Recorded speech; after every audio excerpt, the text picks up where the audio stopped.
Hello friends, welcome back to my YouTube channel. आज इस video में हम लोग पढ़ेंगे क्लास 6 का चैप्टर 3 जियोग्राफी का, जिसका कि नाम है मोशंस ऑफ द अर्थ, यानी कि पृथ्वी की गतियों के बारे में इस चैप्टर में हम लोग जानेंगे। बहुत ही मज़ेदार चैप्टर है, बहुत ही छोटा चैप्टर है, बहुत जल्दी खत्म हो जाएगा। आधे घंटे से भी कम टाइम में इस चैप्टर को मैं fully line by line explain कर दूंगी, तो वीडियो में अंत तक बने रहिएगा। अगर आपको मेरा वीडियो अच्छा लगता है तो लाइक कर दीजिएगा और मेरे चैनल को सब्सक्राइब भी करिएगा। और आपको कोई डाउट होंगे तो वो आप मुझसे कमेंट सेक्शन में बेझिझक पूछ सकते हैं। इसके नोट्स मैं ऑलरेडी अपने डाल चुकी हूँ यूट्यूब चैनल पर, तो वहाँ से आप इसको ले सकते हैं। अगर आपको पीडीएफ चाहिए तो कहिएगा, मैं अपने टेलीग्राम के चैनल पर भी डाल दूँगी। चलिए बिना किसी देरी के आप शुरू करते हैं इस चैप्टर को, जिसका कि नाम है मोशंस ऑफ द अर्थ, यानी कि पृथ्वी की गतियाँ। पृथ्वी की बेसिकली दो प्रकार की गतियाँ होती हैं, रोटेशन और रिवोल्यूशन। उसी के बारे में इस चैप्टर में पूरी तरह से दिया हुआ है। इस चैप्टर को मैं चाहूँ तो 2 मिनट में ख़त्म कर सकती हूँ, ये इतना छोटा चैप्टर है। पर चलिए इसको पढ़ते हैं लाइन बाय लाइन और समझते हैं अच्छी तरह से। As you know that the earth has 2 types of motions, namely rotation and revolution। जैसा कि आप जानते हैं, अभी अभी मैंने बताया कि पृथ्वी की गति 2 प्रकार की होती है, एक होता है रोटेशन, एक होता है रिवोल्यूशन। एक वो अपने एक्सिस पे ही घूमती है और एक वो सूरज के चारों ओर परिक्रमा करती है। यही चीज़ है रोटेशन और रिवोल्यूशन।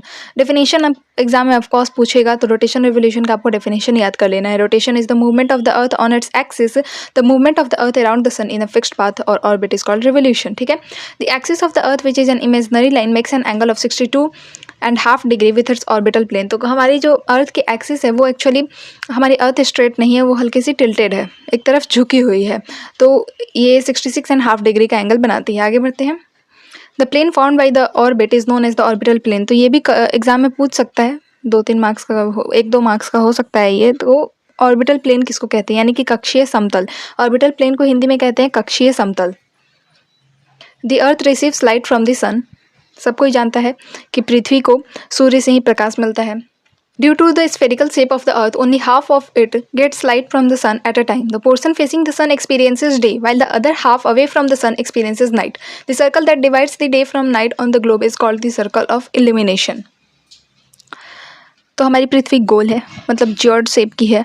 तो उसके जियोइड शेप के होने के कारण जब वो घूमती है तो उसके आधे भाग पर ही सूरज की रोशनी पहुंच पाती है और आधे भाग पर अंधेरा रहता है। तो जिस तरफ सूरज की रोशनी पहुंचती है उस तरफ दिन होता है, और जिस तरफ सूरज की रोशनी नहीं पहुंच पाती, अंधेरा रहता है, उस तरफ रात होता है।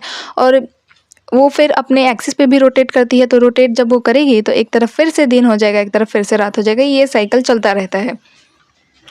और the circle that divides the day from night on the globe is called the circle of illumination. वो सर्कल जो कि ग्लोब पर दिन तथा रात को विभाजित करता है उसको हम लोग कहते हैं सर्कल ऑफ इल्यूमिनेशन। हिंदी में इसको कहते हैं प्रदीप्ति वृत्त। सर्कल को हम लोग हिंदी में वृत्त कहते हैं। This circle does not coincide with the axis as you see in figure 3.2। Figure 3.2 में आप देख सकते हैं कि ये जो सर्कल है ये एक्सिस जो हमारा कक्ष है उसके साथ नहीं मिलता है। The Earth takes about 24 hours to complete one rotation around its axis। ये सबको पता होगा कि एक दिन 24 घंटे का होता है और एक रोटेशन कंप्लीट करने में पृथ्वी को 24 घंटे लगते हैं, और एक रिवोल्यूशन कंप्लीट करने में पृथ्वी को 365 1/4 डेज लगते हैं। ठीक है। What would happen if the Earth did not rotate? अब जरा ये सोचिए, जरा कल्पना करिए कि क्या होगा अगर पृथ्वी घूमना बंद कर दे, मतलब अपने एक्सिस पे घूमना बंद कर दे। सन के चारों ओर चक्कर लगा रही, ठीक है, वो रोटेशन करना बंद कर दे तो क्या होगा, थोड़ा कल्पना करिए इसके बारे में। The portion of the earth facing the sun would experience day, thus bringing continuous warmth to the region. The other half would remain in darkness and be freezing cold all the time. Life would not have been possible in such extreme conditions. तो जो portion अर्थ का सूर्य की तरफ है, जो भाग पृथ्वी का सूर्य की तरफ है उसमें हमेशा दिन रहेगा, और जो भाग पीछे की तरफ है वहाँ हमेशा रात रहेगा। हमेशा दिन रहने की वजह से यहाँ पे सूर्य की गर्मी लगातार पहुँचती रहेगी, और इस वजह से यहाँ पे गर्मी बहुत ज़्यादा बढ़ जाएगी। और पीछे वाले भाग में सूर्य की गर्मी ना पहुँचने के कारण वहाँ ठंडी बहुत ज़्यादा बढ़ जाएगी, और ऐसे कंडीशंस में लाइफ पॉसिबल नहीं है। The second motion of the earth around the sun in its orbit is called revolution. It takes 365 1/4 days, 1 year to revolve around the sun. We consider a year as consisting of 365 days only and ignore 6 hours for the sake of convenience. जो दूसरी गति पृथ्वी की है वो है revolution, जिसको कि परिक्रमण कहा जाता है। सूर्य के चारों ओर पृथ्वी चक्कर लगाती है। दूसरा इसका गति वही है रिवोल्यूशन। इसको एक चक्कर कंप्लीट करने में 365 और 1/4 डेज लगते हैं। 1/4 को हम लोग नहीं काउंट कर सकते हैं, इसीलिए 4 साल में एक दिन हम लोग एक्स्ट्रा जोड़ देते हैं। ये डायग्राम बहुत ही ज़्यादा इंपॉर्टेंट है क्योंकि रोटेशन के कारण हमारा दिन और रात होता है और रिवोल्यूशन के कारण हमारे सीजन्स चेंज होते हैं। तो ये डायग्राम बहुत ही ज़्यादा इंपॉर्टेंट है, इसको समझने की ज़रूरत है और कुछ कुछ दिन याद रखने की ज़रूरत है क्योंकि ये आगे लाइफ टाइम याद रहने वाला चीज़ है और काम आने वाला चीज़ है। जैसे कि 21 मार्च, 22 दिसंबर, 23 सितंबर और 21 जून, इन सबको हम लोग आगे चल के डिटेल में पढ़ते हैं।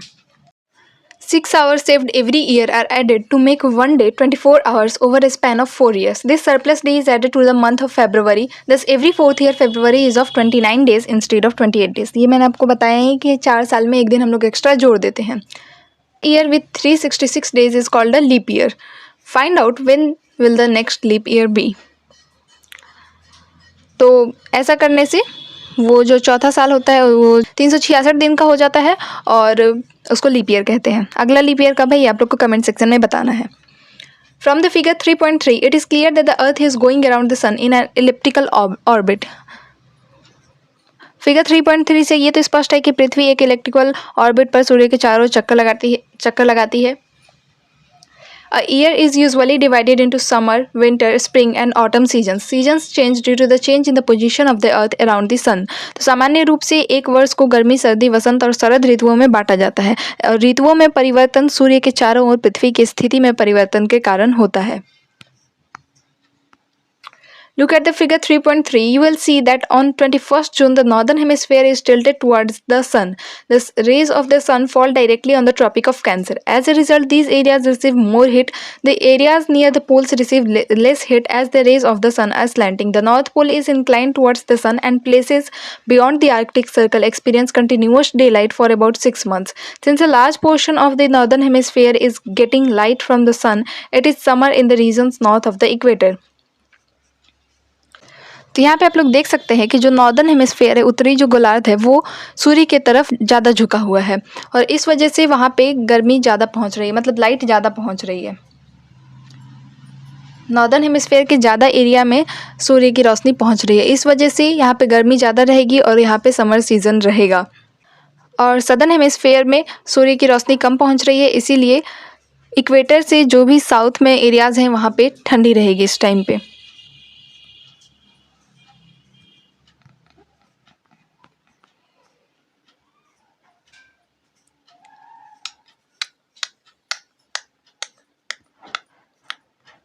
The longest day and the shortest night at these places occur on 21st June.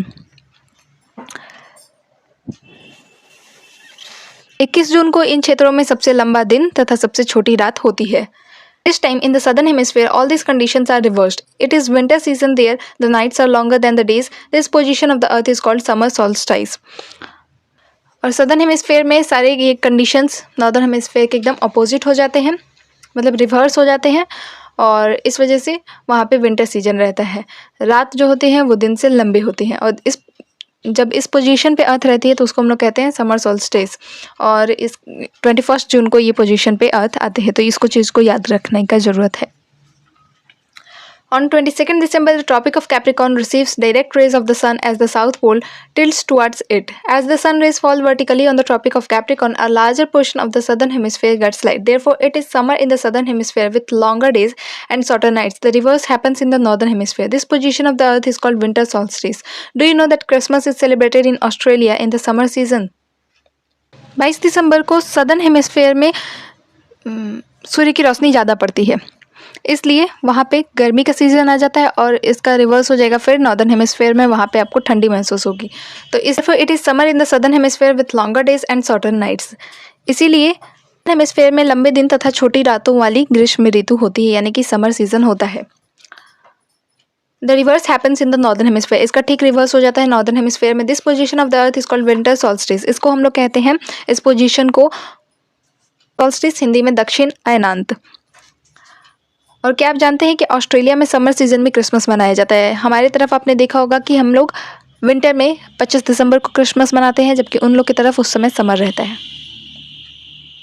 On 21st March and September 23rd, direct rays of the sun fall on the equator. At this position, neither of the poles is tilted towards the sun, so the whole Earth experiences equal days and equal nights. This is called an equinox.